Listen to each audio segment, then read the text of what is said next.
guys, it's me, Julian Greystoke. I'm wearing my strong female character shirt. And I'm here today with a really impromptu review of a book that I literally just finished reading yesterday. I didn't even write down any notes, so let's see how this review goes. It was called A Northern Light, and it was just a book that I randomly picked up at the library, just completely impulse, knew nothing about it, except for the blurb on the back. Hey guys, real quick, this is Julian from the future. A viewer of mine expressed sadness that I was no longer doing the read the back segments when I do book reviews. So, for this review, since I didn't get a chance to do anything about it, you're just gonna get a voiceover. This book is about a girl named Maddie who lives in the Northwoods of Wisconsin in 1906 to help make money for her family because her mother has died and they're in desperate need of money. She goes to work in a hotel where she comes upon a bunch of letters from a woman who has died.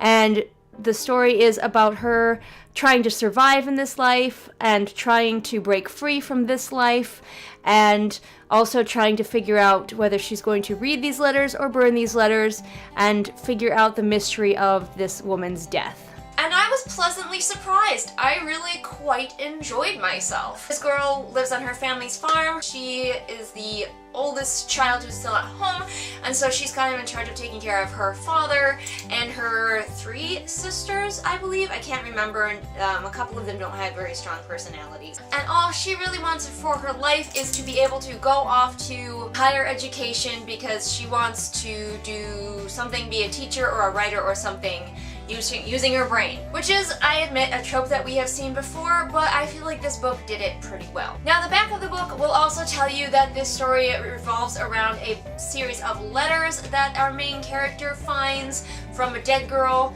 And yes, those are in it, but those are actually feel like a very small part of this story and just like one of the smaller threads. So it is a little bit deceptive for the blurb to tell you that that's the main story, because it's really not. I did like that the theme of this story is that you can't always get what you want. You can't always get what you want, but if you try sometimes, you might find you get what you need. Nigel is here.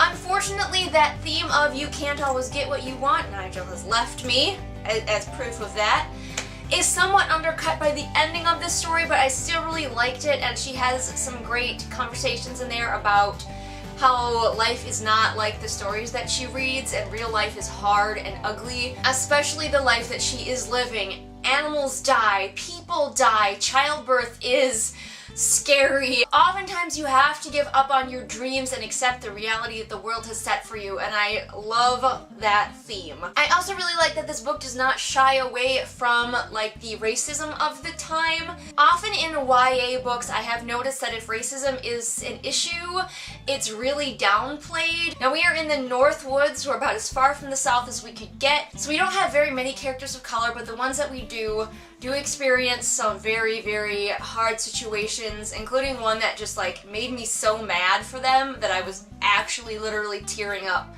At work, of course, because I'm listening to these audiobooks while I'm at work. But I really liked it. This book didn't really shy away from harsh realities of this world, and so I really enjoyed that part of it. Some things I didn't like I said, the ending kind of undercut the overall message. The main character could be seen as somewhat of a cliche, although she's not as bad as some that I have seen. Bookish characters are really popular, especially in YA, because hey, we're authors and we want to write about characters who feel the same way as us. However, this one is done a little bit better than a lot of YA does it.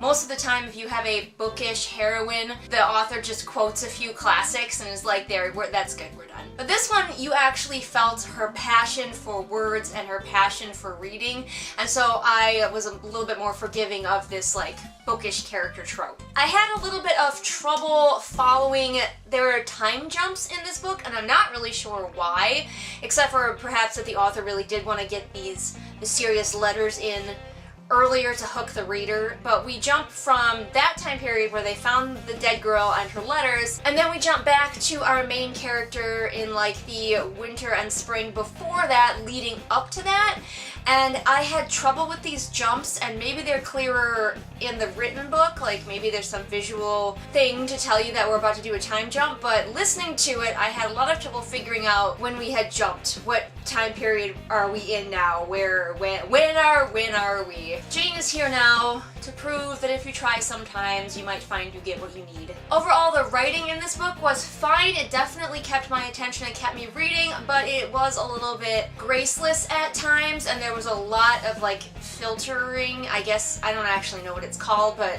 where you would say something like, she felt the icy caress of frost on her skin, instead of just saying the icy frost caressed her skin. You don't need that felt in there. We understand that if we're in this character's point of view, which we definitely were, that she's feeling it. There was a lot of that, and my writer brain was kind of annoyed and kind of kept noticing it. Otherwise though, this was a really enjoyable read. It was a quick read. I recommend it highly, especially if you liked Little House on the Prairie and would like something a little bit less middle grade and a little bit more young adult that doesn't shy away from the hardships of the time period. I would recommend that you check out A Northern Light. Remember everyone that I post new videos here Mondays and Fridays. All the links to my social media are in the doobly-doo, so come visit me. Jane is being really adorable on my lap and you can't see him. I'm sorry, he's just so cute right now. He's like on his back and his little soft belly is in there and he's like smiling at me. It's so cute. Anyway, we will see you again next time with whatever it is I happen to be doing next time. Bye!